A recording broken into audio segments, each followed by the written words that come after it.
نحمدہ و نصلی علی رسولہ الکریم، اما بعد، بسم اللہ الرحمن الرحیم۔ معزز خواتین و حضرات، السلام علیکم ورحمۃ اللہ وبرکاتہ۔ میں آپ کی خدمت میں حاضر ہوں پروگرام سنہری بات کے ساتھ، اور آج کی مجلس میں ہم آپ کو قرآن و سنت کی روشنی میں بتائیں گے کہ یہ جو عالمی وبا کرونا وائرس کی شکل میں پھیلی ہوئی ہے، اس سے تدارک کا روحانی طریقہ کیا ہے۔ ہمارا جو مذہب اسلام ہے یہ قیامت تک کے لیے ہے۔ قیامت تک کا معنی یہ کہ قیامت تک جتنے بھی حالات امت پر آئیں گے ان کا حل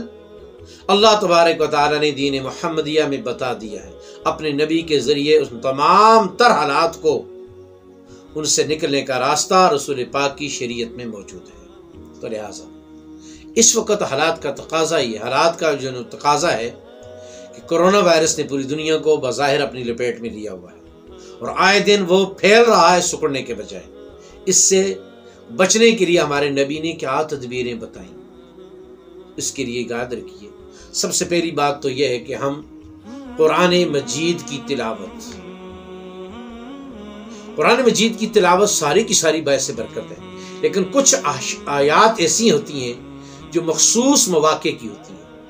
مثلا اس میں بنیادی طور پر 18ویں سپارے کی سورۃ مومنون کی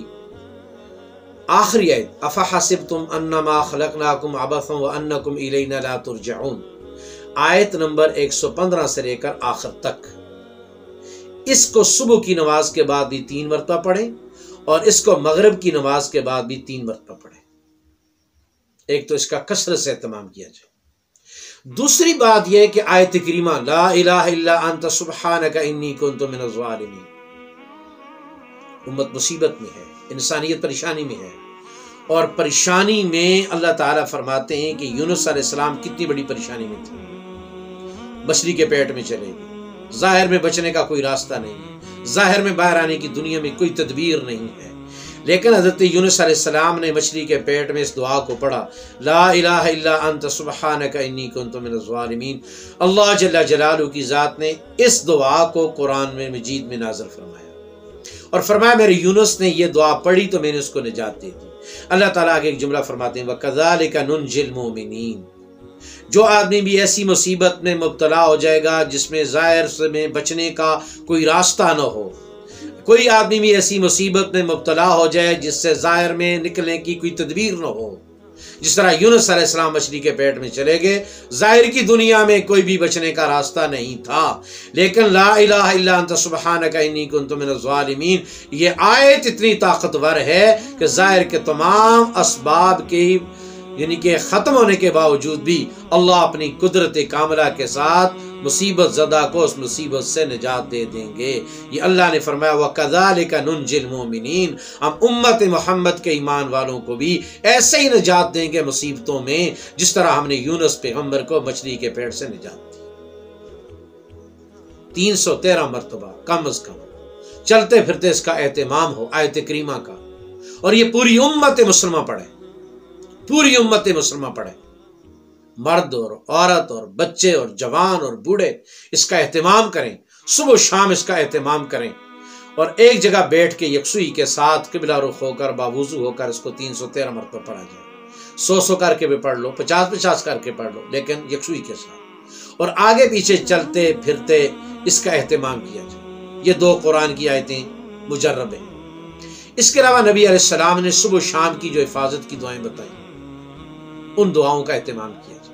مثلا نبی کریم صلی اللہ علیہ وسلم نے یہ دعا فرمائی، اللہم عافنی فی بدنی،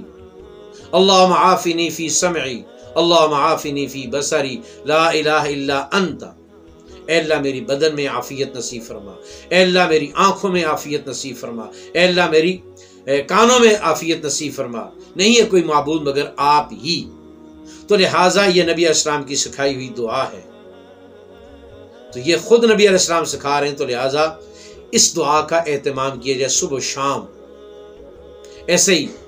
وہ دعا کے جو نبی علیہ السلام نے خود فرمایا کہ جو آدمی اس دعا کو پڑھ لے گا تو کوئی بھی زہریلی چیز اس پہ اثر انداز نہیں ہوگی۔ زہریلی چیزوں کی 2 قسمیں، ایک مادی چیزیں ہوتی ہیں، ایک یعنی کہ جاندار چیزیں ہوتی ہیں، سانپ ہے، بچھو ہے، شیر ہے، چیتا ہے، اور ایک بے جان چیزیں ہوتی ہیں۔ جاندار چیز جتنی بھی موذی ہیں ان سے حفاظت کے لیے اعوذ بکلمات اللہ التامات من شر ما خلق، اس دعا کو صبح شام 3 مرتبہ پڑھا جائے۔ اور جتنی بھی وہ چیزیں جو جاندار نہیں بے جان ہے اور موذی ہیں، مثلا کرونا وائرس ہے، ڈینگی ہے، ایسی زار ہے، ان کے لیے نبی علیہ السلام نے فرمایا بسم اللہ الذی لا یضر مع اسمہ شیء فی الارض ولا فی السماء وهو السمیع العلیم، اس دعا کا اہتمام کیا جائے۔ تو اگر ہم صبح شام ان دعاؤں کا اہتمام کریں اور اس کے ساتھ درود پاک اس کا اہتمام کیا جائے، تو یہ صبح شام کی جو حفاظت کی دعائیں ہیں ان کا اہتمام ہو، قرآن مجید کی آیت کریمہ کا اہتمام ہو، 18ویں سپارہ سورۃ مومنون کی آخری 115 نمبر آیت سے آخر تک کی آیتوں کا اہتمام ہو، اور پھر دعا اللہ سے کی جائے، اللہ کے سامنے ہاتھ پھیلائے جائیں، گڑ گڑایا جائے، اللہ کے سامنے رویا جائے اور اپنے گناہوں پر معافی مانگی جائے۔ اللہ جل جلالہ کی ذات سے امید ہے اللہ تبارک و تعالی اس اجتماعی وبال سے ہماری حفاظت فرما دیں گے۔ اس کے ساتھ نبی علیہ السلام نے ایک چیز اور ارشاد فرمایا جس علاقے میں کوئی وبال پھیل جائے وہاں کے لوگ باہر نہ آئیں، اس علاقے کو نہ چھوڑیں، اور جو لوگ اس علاقے میں رہتے نہیں ہیں وہاں کے لوگ اس علاقے میں نہ جائیں۔ اب عام طور پر آدمی یہ سمجھتا ہے کہ جہاں وبال پھیل گئی ہے وہاں سے تو لوگوں کو ہجرت کرنی چاہیے، لیکن میرے اور آپ کے پیغمبر نے آج سے 1400 سال پہلے فرمایا، آج پوری دنیا پابندی لگا رہی ہے کہ اس علاقے کے لوگ باہر نہ آئیں، جی وائرس پوری دنیا میں پھیلے گا۔ میرے اور آپ کے نبی نے بغیر کسی سائنسی تحقیق کے وحی الہی کے ذریعے ہماری رہنمائی فرمائی تھی کہ جب کسی علاقے میں وبا پھیل جائے تو وہاں کے لوگ باہر نہ آئیں، اور جو لوگ باہر ہیں وہ وہاں نہ جائیں۔ کیوں؟ وہاں جانا اپنے آپ کو خود مصیبت میں مبتلا کرنے والی بات۔ تو لہٰذا ایک تو ہم باوضو رہیں، اور یہ وضو والا عمل کفار بھی کر سکتے ہیں، غیر مسلم بھی کر سکتے ہیں، یہود، نصارہ، ہندو، سکھ سب کر سکتے ہیں باوضو، ان کو بھی اس کا فائدہ ہوگا۔ اور دعائیں سننے کا اہتمام،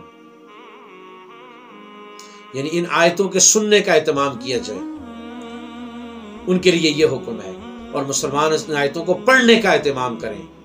اللہ تبارک و تعالی جب سارے مسلمان اس عمل میں لگ جائیں گے تو اللہ تبارک و تعالی اس کی وبا سے امت مسلمہ کی اور سب کی حفاظت فرما دیں گے۔ اللہ تبارک و تعالی سب کی اس طرح کی وباؤں سے حفاظت فرمائے، اور ہر وہ گناہ کے جو اس طرح کی وبا کا باعث بنے اللہ اس سے ہمیں توبہ کی توفیق نصیب فرمائے۔ وآخر دعوانا ان الحمد للہ رب العالمین۔